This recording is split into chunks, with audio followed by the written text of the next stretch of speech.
In my first video in this series, we talked about bourbon and cocktails that you can use with it. However, today we're talking about another whiskey that I'm a really big fan of. Today we're talking about rye. The difference between rye and bourbon is often overlooked, but it's something that completely changes up the flavor of the spirit you're drinking. Bourbon is at least 51% corn, while rye is at least 51% rye. And the grains completely change the flavor, as I said. So today I'm going to show you, once again, how to use this awesome product. Now, the cocktails that you can make with bourbon and rye admittedly can be supplemented. You can use either bourbon or rye for them. However, today we're going to be talking about cocktails that mainly use rye as the spirit. So, yes, technically you can call this bourbon part 2, but really use rye for these cocktails. I think it's the better way to do it. Alright, let's stop talking, let's get mixing. We're starting off today with what is probably the most famous rye cocktail there is, and that is the Manhattan. So this is a very similar cocktail to the martini in how it's built, but we're supplementing the clearer and drier ingredients for sweeter and more full-bodied ones. Alright, to start off, we're going to do 2 to 3 dashes of Angostura bitters.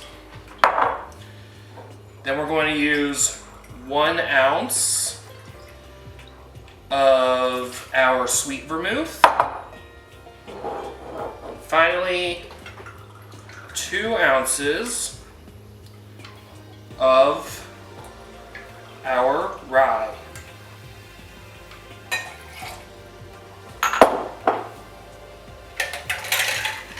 This cocktail comes from the 1880s, made at the famous Manhattan Club in Manhattan. Similar to the martini, you want to stir this until it feels nice and cold in your hand. So you really want to make sure you're using enough ice. Alright, now to garnish this cocktail, I'm going to spear a brandy cherry real quick.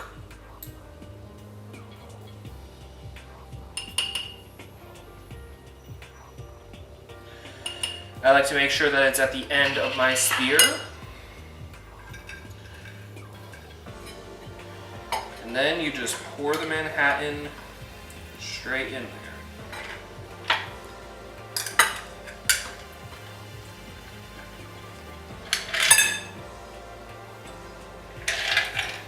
And unlike what I just did, make sure there's no ice. And with that, we have our first cocktail. Cocktail number 1, the Manhattan. The next cocktail we're going to be making today is New Orleans' finest, known as the Sazerac.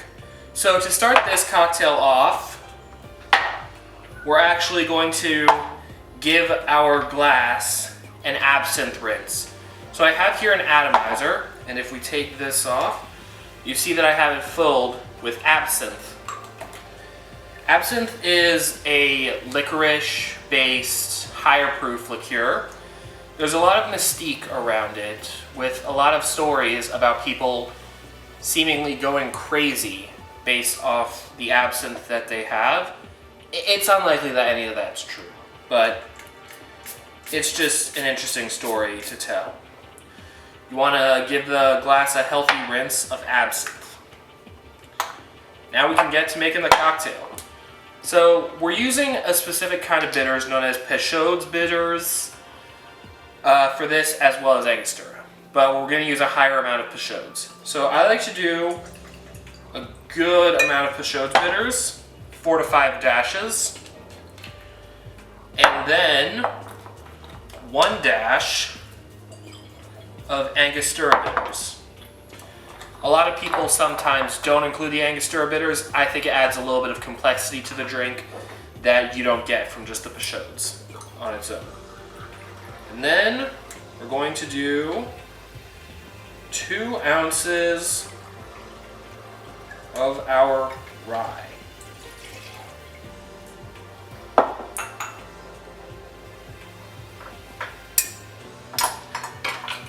And then, of course, using ice.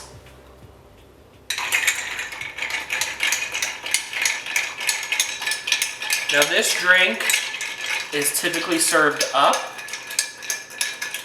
which means that it doesn't have a froth in the glass when you serve it.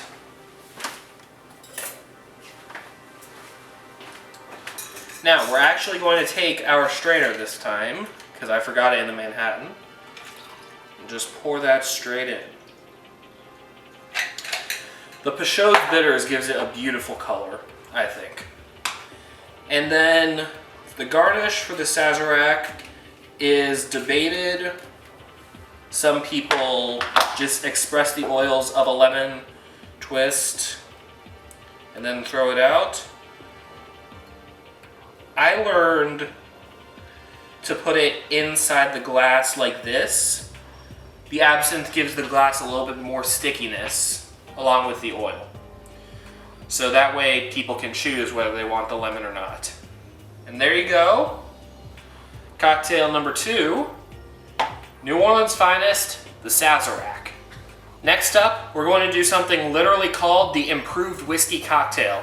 This whiskey cocktail thinks it's better than other whiskey cocktails. I think it's right. Alright, so we're going to prep the glass once again. I have a big rock of ice, but we're still going to give it some absinthe. Just a nice rinse. Or you can add a dash of absinthe when you're mixing the drink. That is something else that you can do. Alright, let's get started with the actual drink. So to start off, we have a sugar cube. Next, you're going to do 2 dashes of Peychaud's bitters to 1 dash Angostura bitters.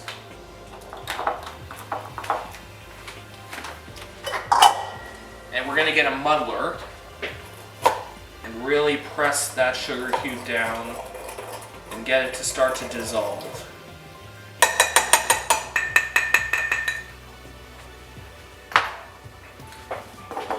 Next up, we're going to add a bar spoon. Oops. A bar spoon of maraschino liqueur and 2 ounces or 2.5 ounces, depending on how much you like to party, of our rye. Just give that a light stir. Really make sure that all the sugar gets around the cocktail. Then we just pour it in.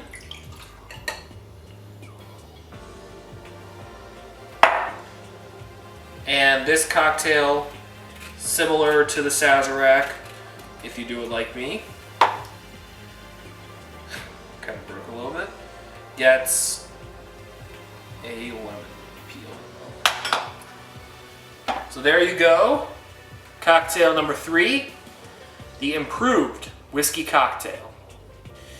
Coming up next, we have one of France's finest, which is known as the Vieux Carre, or Vieux Carre. I'm not gonna say I have a certain way how I pronounce it often. I go back and forth all the time, I'm not gonna lie. Alright, to start this one off, we're gonna do similar to the improved whiskey cocktail, 1 dash of Angostura bitters to 2 dashes of Peychaud's bitters.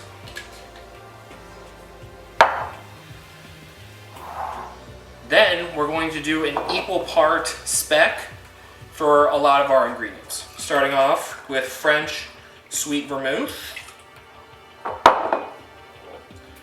then our rye, And the last ingredient that we're doing the 3/4 spec for is brandy. You can use either brandy or cognac. I personally think they're interchangeable, but there's going to be a French person in the comments section telling me how wrong I am, and I'm ready for that. The final ingredient is a bar spoon of Benedictine liqueur. I love the smell of Benedictine. I think that it is such a beautiful product. Alright. Let's get this guy stirred up.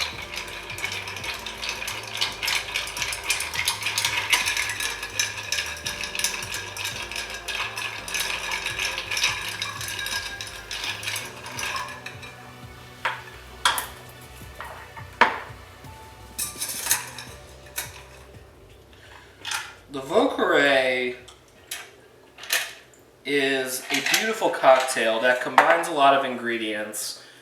You don't see too many split base cocktails anymore. The Vieux Carre is an exception to that, and I think it's a damn fine exception as well. Other exceptions I think would be the Pink Lady, and I can't think of any others off the top of my head. I'm sure there are others, but I can't think of them.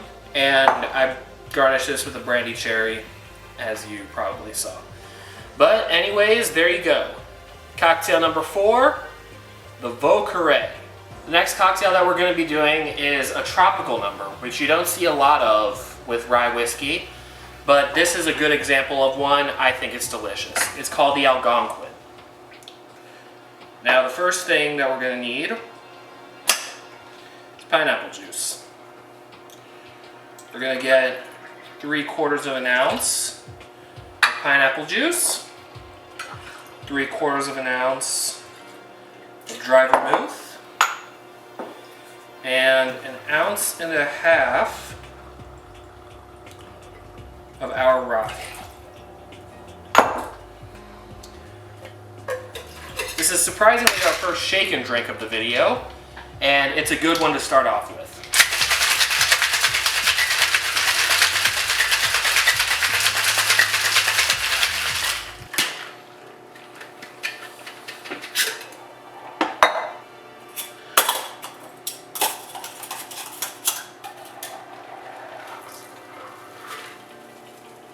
The pineapple gives this drink a nice frothiness on top that you can really see.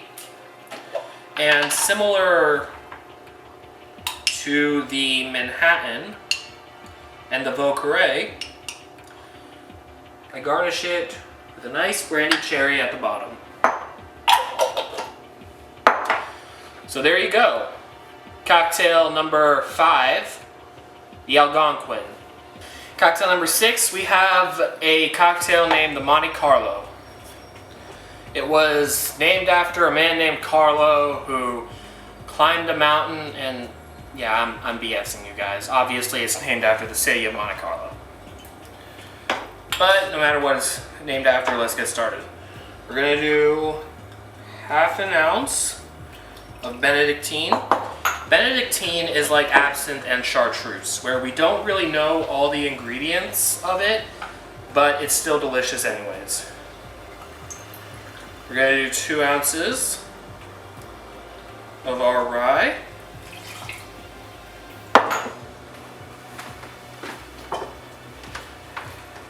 Wouldn't be a video of mine if I didn't forget something. And a single dash of Angostura bitters.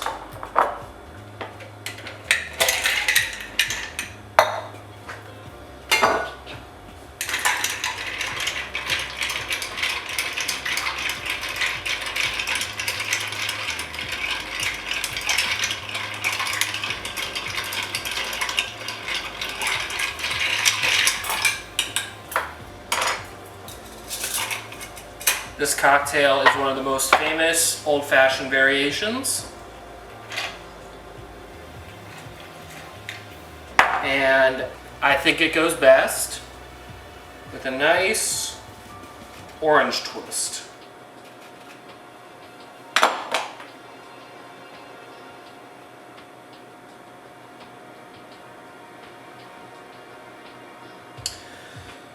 And there you go. Cocktail number 6, the Monte Carlo.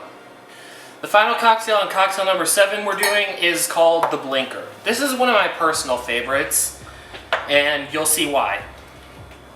Starting off, we have half an ounce of pomegranate juice or grenadine, whichever you prefer. I like my cocktails drier, so I use pomegranate juice. But if you like yours sweeter, and this is a cocktail that I will admit definitely benefits from a bit of sweetness, use grenadine. We're going to do a full ounce of grapefruit juice. And finally, 2 ounces of our rye. What's special about this cocktail is that you don't have a lot of refreshing rye whiskey cocktails, and this is one of them.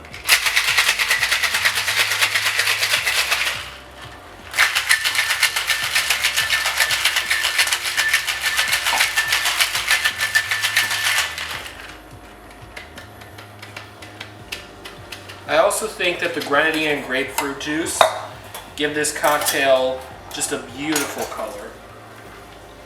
I mean, look at that.